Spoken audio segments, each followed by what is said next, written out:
Mom, the baby of that lady is crying in a coin locker.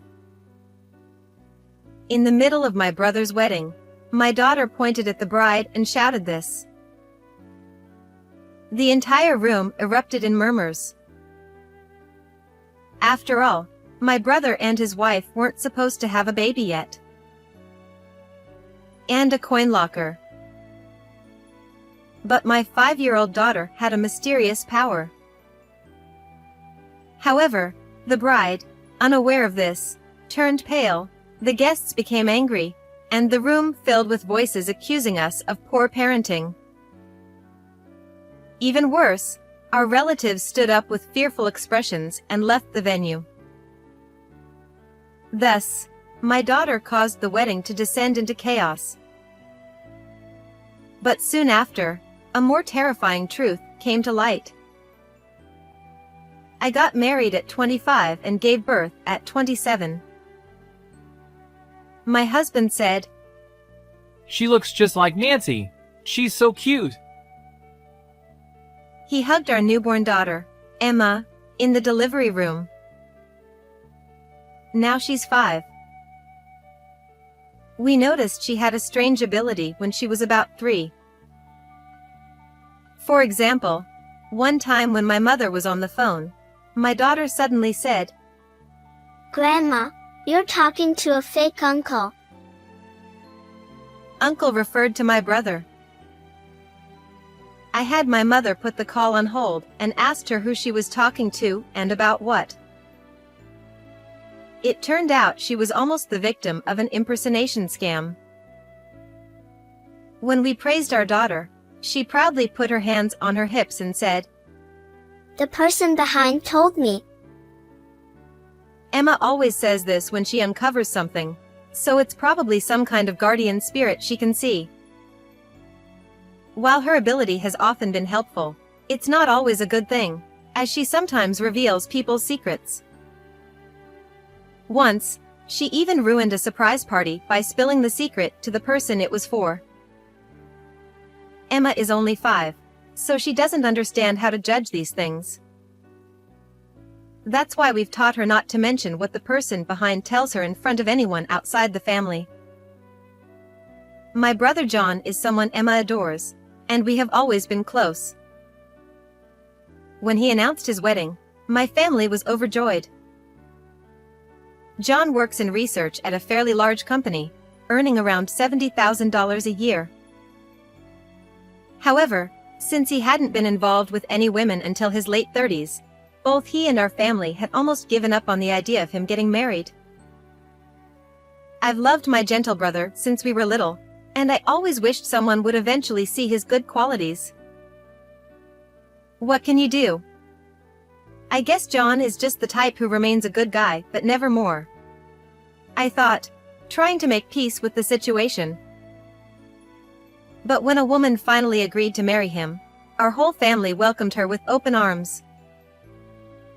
The woman, Amy, is 34, 4 years younger than my brother, and apparently, she was the one who asked him out. We started dating about 6 months ago, and recently, she was the one who proposed to me. He told us this shyly, looking so happy that it made our family happy too. On the day John brought her over to introduce her as his fiancée, of course, I came along with my daughter. Nice to meet you. I'm Amy. Thank you for having me. As she bowed her head in greeting, Emma murmured happily, The baby is coming too. I interpreted this as meaning they would soon have children after getting married, which made me even more pleased. It was unusual for Emma to talk about the future, as she usually predicted things that were hidden in the present. Still, I didn't think much of it. But Amy gave Emma a strange look and glared at her. What are you talking about? That's so creepy. She shouted with an annoyed expression. Emma, it's okay. Amy is probably just surprised. I comforted my daughter, who looked scared and on the verge of tears from Amy's harsh reaction. Not everyone believed in Emma's abilities, and some, like Amy, found them unsettling. That might be the normal reaction. But since she was the woman my brother had chosen, I believed she would eventually understand. So, I focused on calming Emma down at that moment. She probably just associated marriage with having a baby. It's just something a child would say, so don't worry about it, Amy. Even so, it was the first time someone had reacted so strongly. Something feels off, I thought, but Amy otherwise seemed polite and kind, so I tried not to let it bother me. However, on the day of the wedding, something unexpected happened. The ceremony was solemn, with both families gathered together, and everything proceeded smoothly up to a certain point. The vows were exchanged, and the ceremony was approaching its finale when suddenly, Emma stood up. My husband and I hurriedly tried to get her to sit down quietly, but she suddenly ran forward and pointed at the bride. The baby of this lady is crying in a coin locker.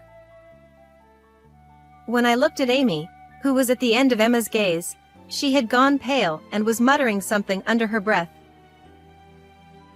Since I was near the bride's seat, trying to stop Emma, I barely caught her saying things like, How did she know? and, What the hell is that kid? seeing her panicked reaction, I realized that Emma had hit the mark. But only a few of us, including myself, understood this. Amy quickly raised her head and glared at Emma. Stop saying nonsense. What baby? Just because you're a child doesn't mean you can ruin my wedding. The bride's outburst seemed to convince her relatives to side with her. It wasn't surprising since, to those unaware of Emma's mysterious ability, it would seem like she had suddenly blurted out something absurd. However, hearing murmurs like, "What terrible manners!" from the bride's side made my chest tighten with pain. But she's telling the truth. And as I looked around, I noticed that our relatives also had terrifying expressions, which only made me shrink back even more. But unlike me, who felt pathetic, Emma bravely stood tall, her head held high. The baby is crying for help. It's in a coin locker at a nearby department store. Someone, please go help. My little daughter desperately repeated her words, undeterred by the cold stares from the adults around her. And the moment they heard this, our relatives, still wearing those stern expressions, stood up, ready to follow Emma's words, saying that saving the baby's life was the top priority. They began to leave the venue one by one. Despite our efforts to keep her quiet, our young Emma had sometimes let slip information about the person behind her. This is why our relatives knew about her ability. They often watched over her, joking that there was no risk of being deceived as long as Emma was around. So at that moment, they must have immediately believed her plea. Now that I think about it, when they had those terrifying expressions, they seemed to be glaring at the bride. My husband, saying he would go with them, left Emma in my care and followed our relatives out. Less than an hour later, I received a call from my husband and was able to hear about the situation. It seems that thanks to Emma's words and the collective effort of our relatives, the baby was found. However, it couldn't be said that the baby was safe. There was a lot of commotion at the scene, and according to my husband, the baby looked as though it had just been born. The baby appeared limp, and it was immediately clear that its condition was critical, so they quickly called an ambulance. Why would Amy do something like this? No matter what the circumstances, this is unforgivable. As anger welled up inside me, I asked my husband to get help from the people around him for a few specific tasks. I also made a call to a certain place. After taking care of everything I needed to do, I left Emma with my mother, who was with me, and headed to the waiting room where my brother and Amy were. My brother was in the waiting room, trying to get an explanation from her. However, since there was no solid evidence yet, I didn't expect Amy to easily admit to anything. My brother likely wanted to believe in his fiancée, so he probably wasn't able to push her too hard and was just trying to keep her there. That's why I knew I had to go to them after hearing what my husband had told me. When I entered the waiting room, Amy was completely frustrated. Not only had the ceremony been interrupted, but in the chaos, the scheduled time for the wedding had passed, and it could no longer be resumed. Amy snapped. There's a set time we can use the chapel. You know that, right? That time has already passed.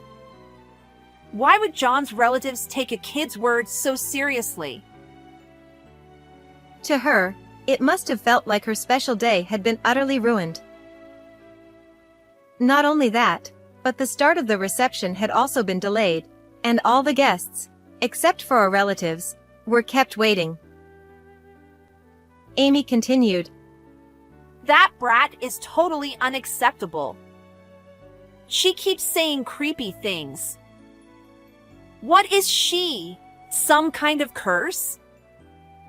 I swear, I want to dump her in a mountain. Emma was a beloved niece to my brother, who was doing his best to calm Amy down. However, when she spoke about his niece like that, he couldn't help but frown.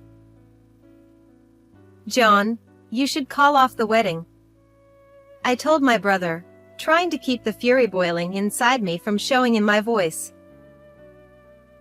I said it as calmly as I could. Amy turned her bloodshot eyes toward me, glaring, but John remained composed as if he'd anticipated my suggestion.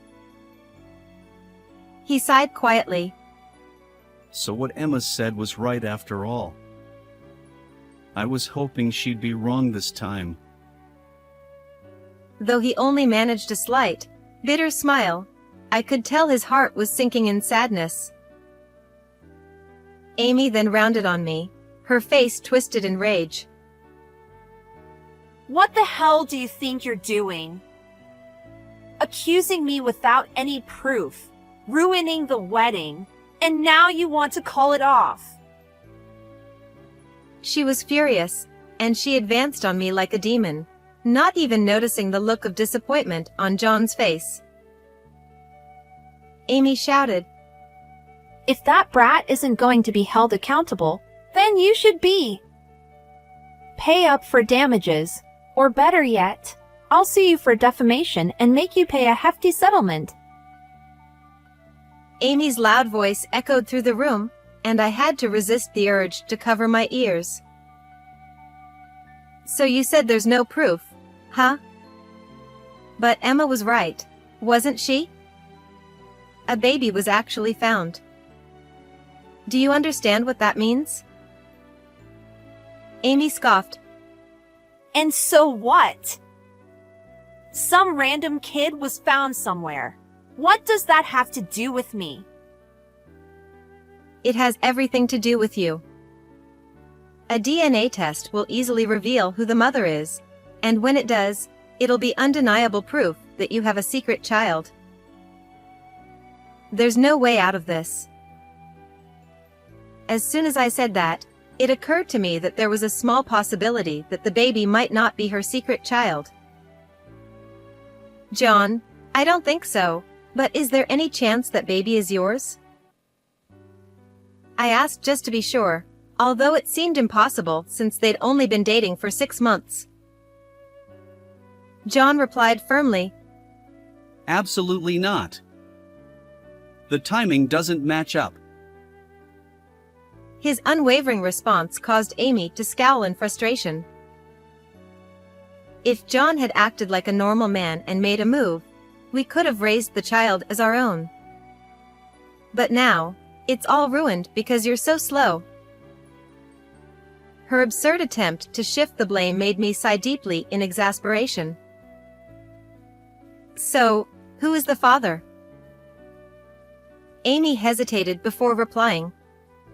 It's a child from a previous boyfriend, but I don't know which one. Her answer left both my brother and me speechless. That meant there were multiple possible fathers, which was shocking. How many people had she been seeing at once? Having a child with an unknown father was entirely her own reckless doing, and trying to blame John was utterly misplaced. If I'd known she was this kind of woman, I would never have considered marriage.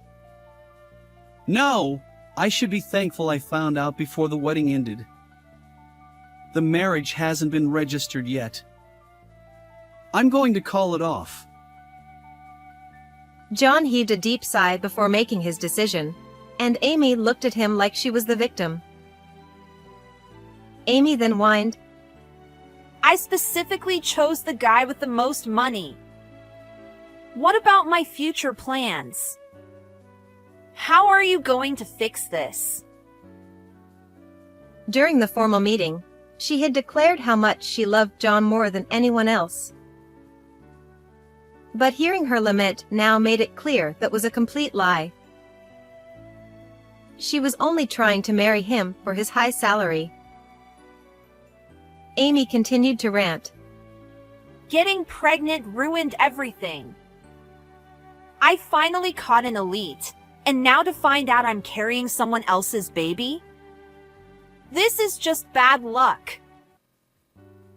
According to the story she confessed to, playing the role of the tragic heroine, Amy realized she was pregnant quite late. It was a combination of factors. She had irregular periods, experienced very mild morning sickness, and her belly didn't show much. All of these things contributed to her delayed awareness. Amy had tried to pretend the pregnancy didn't exist, but by the time she visited an obstetrician, she had already passed 22 weeks, which was too late for that option. So, she decided to hide the pregnancy from everyone, including my brother, give birth in secret, and then abandon the baby. Since her belly didn't show much, she took advantage of that by wearing loose-fitting clothes to hide her figure. She also blamed her limited physical movement on general health issues. No one suspected that she was pregnant, so they didn't question her behavior. Amy complained, John's desire to have the wedding around this time was just bad luck for me. But if I objected without a reason, it would have seemed suspicious. What concerned her most during the wedding preparations was whether the waistline of her dress would fit on the day of the ceremony. With her due date so close, she couldn't predict whether she'd give birth before or after the wedding. Well, usually, people avoid scheduling weddings in the final month of pregnancy. Amy responded, Exactly. But how could I possibly say I was pregnant? So, I had no choice but to pick a dress that could accommodate any changes in my size. As she spoke, she showed off her wedding dress with an adjustable waistline. My husband added, So, the story about gaining weight but planning to diet because your size might change was a lie too. And so was the business trip excuse. According to my brother, Amy claimed she had an urgent overseas business trip from the previous week until the morning of the wedding, which is why they hadn't seen each other.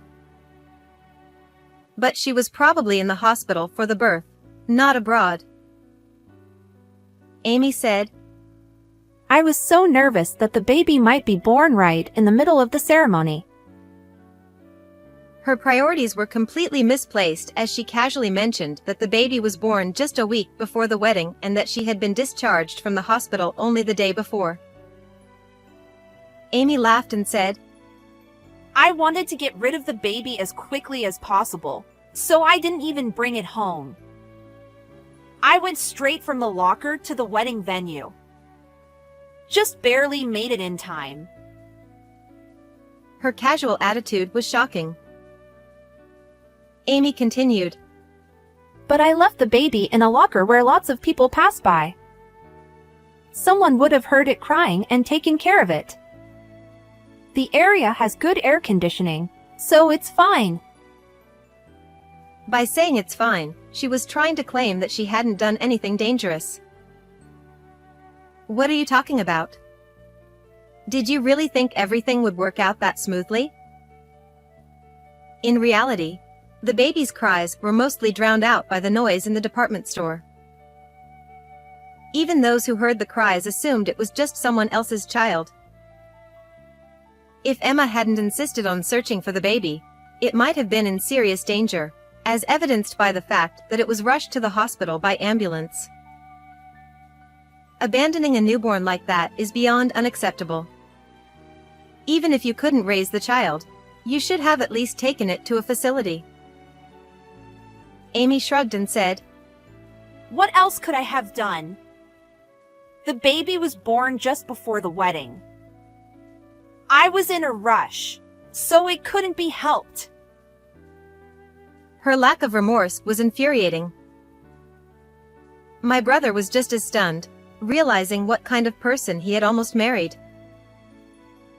Let me make this clear. What you did could lead to criminal charges. Do you understand that? Amy's eyes widened in surprise, and she began to panic, looking around anxiously. There's no evidence. You said earlier that they could easily find out I'm the mother, but the police can't prove I was the one who left the baby in the locker. She wiped the sweat from her forehead and confidently said this, believing she was in the clear. You really don't think things through, do you? Did you even check if there were security cameras in the area? The locker area was fully covered by security cameras, something I had already taken steps to verify. After hearing about the baby's discovery, I asked my husband to request the store staff to review the footage. I had also reported the incident to the police, so they were likely checking the footage as well. Additionally, I had sent my husband a photo of John and Amy together. A celebratory picture my brother had taken during their pre-wedding photo shoot. Never imagining it would be used to identify someone on security footage. With my husband likely showing that photo to the store staff or the police, it was only a matter of time before they reached Amy. As I explained all of this, Amy's face turned paler with each passing moment, and by the time I finished, she had collapsed onto the floor, her face as white as a sheet. No! That's not possible! They can't know! You're bluffing, right? They can't arrest me! She muttered in disbelief, struggling to accept reality. But when the police arrived shortly after, she suddenly became violent, resisting arrest. No! Let go of me! It's not my fault! It's all because of that brat and those people. My brother, his face blank with shock, watched her struggle, the extent of his devastation clear to see. I turned back to Amy. You mentioned that you haven't officially registered the marriage, right? Legally, you're still just his fiancée, not his wife. But you'll still have to pay compensation. Compensation? Amy stammered. My brother will decide the amount, but will definitely recover the costs of the wedding and the reception. This marriage you were so keen on has turned into a huge loss for you, but we won't go easy on you." Upon hearing this, Amy's face fell into despair, and she finally gave up resisting as she was taken away. After that, of course, the wedding reception was cancelled, and all the monetary gifts were returned. The expenses incurred were, as declared, billed to Amy in the form of compensation. However, since she was behind bars and unable to pay immediately, her parents had to cover the costs. The amount exceeded $40,000, but her parents insisted that she would repay every cent once she was released. Even though they were her parents, it was clear they would be strict in making her pay it back, especially since Amy's father, who had always seemed mild-mannered, was so furious that it was intimidating to witness. Fortunately, the baby survived and, after being safely discharged from the hospital, was taken in by Amy's parents. It seems the child is now growing up healthy and strong. As for my brother, he was down for a while after everything that happened, but recently he's found someone new, and they seem to have a great relationship. My daughter said, The person behind Uncle says they're a perfect match. When he introduced the new woman to Emma, my daughter happily shared this with us. His new fiancée has embraced Emma's unique abilities, and both my brother and I, as well as Emma, are filled with excitement and hope for the future. How did you enjoy this story? Please don't forget to subscribe to the channel. I'll see you in the next video.